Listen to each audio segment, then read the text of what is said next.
Welcome, Nicola of Real Relating here with a little video about responsive versus spontaneous desire. When I work with clients and we talk about this, it's often really mind-blowing because people can make themselves wrong around this subject. Women often make themselves wrong and think they're broken. And so I really wanted to put something out there for people who are following me about this topic because it's so important. And I wanted to begin just with talking about arousal. So how does arousal work? This was from my training. We were taught that there's different ways into arousal through the brain, through the emotions, and through the body. And it can begin in any of those places. Arousal can begin in our thoughts, in fantasies, in ideas. It can begin in like feeling love towards somebody, and it can begin through sensation. It can also be broken in any of those places as well.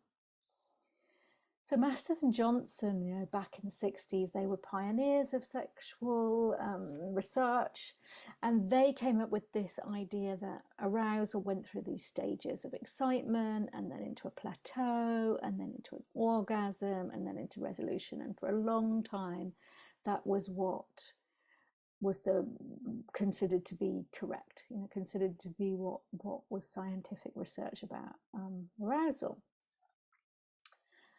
And then much more recently in the 2000s, Rosemary Basson actually questioned this model. Like for many people, it doesn't begin with arousal. Arousal isn't always the beginning of a sexual experience, and that desire can be responsive to someone or something. So it can be responsive, it can be spontaneous.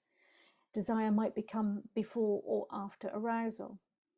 Orgasms may be a contribution to satisfaction, but aren't necessary for satisfaction. And relationship factors can impact the cycle as either costs or rewards. So they can be detrimental to sexual pleasure, and they can be positive to pleasure. So she came up with this circular model of how responsive desire can be a responsive circuit that includes emotional intimacy, and that may be spontaneous and may not. And then Meredith Shiver's research, she looked at the concordance, so sort of overlap between how the genitals respond and arousal. So in men, when there's excitement in the genitals, men tend to feel 50% of the time they feel turned on, or there's a 50% correlation between being aroused physically and the brain thinking it's turned on. But there's only 10% between, like a woman might be turned on and not have genital arousal, or she might have genital arousal and not be turned on. That was her findings. So spontaneous desire shows up quickly with or without stimulation. It's that kind of like feeling horny, like I feel horny, maybe it's the warm weather or something like that, and it's just ping, there it is.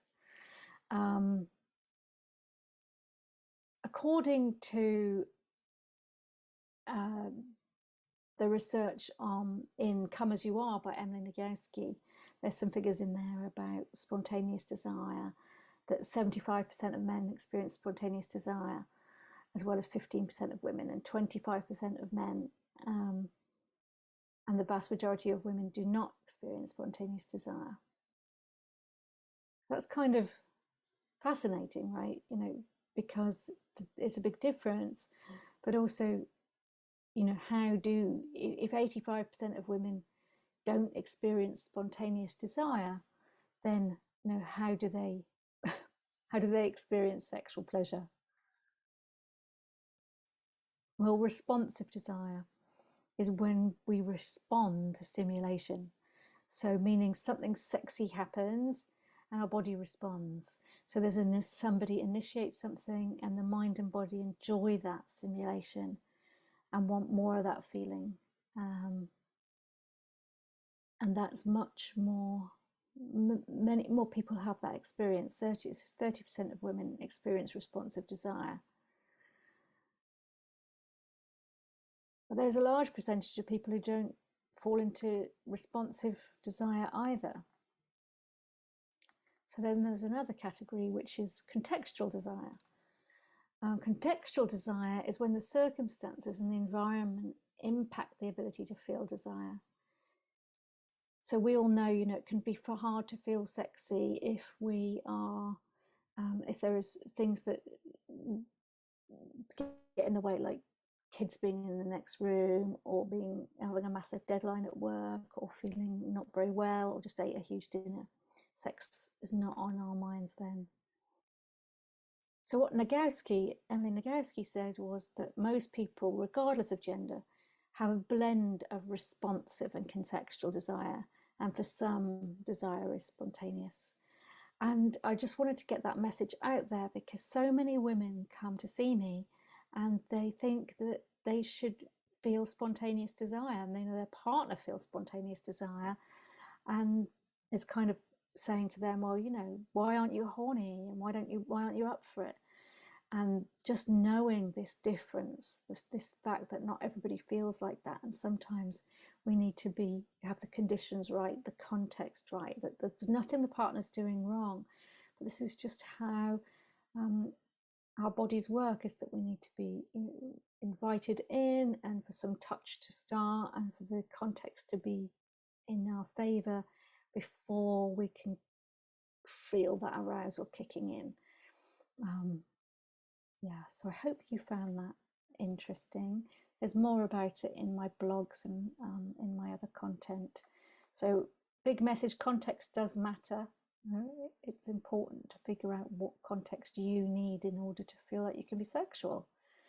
So I've given you a little exercise to do here. If you've got a moment, you can just jot down what is important for you when it comes to context. What do you need in order to feel like you can be relaxed and able to be sexual? And when it comes to responding, what do you respond to? Is it words? Is it touch? Is it admiration? Is it being desired? Is it emotional connection? What helps you to feel responsive? And have you told your partner? Are you able to share that? So thank you for listening. I'm Nicola at Real Relating. I have a YouTube channel and an Instagram account, so please find me at Real Relating with Nicola on Insta. Okay,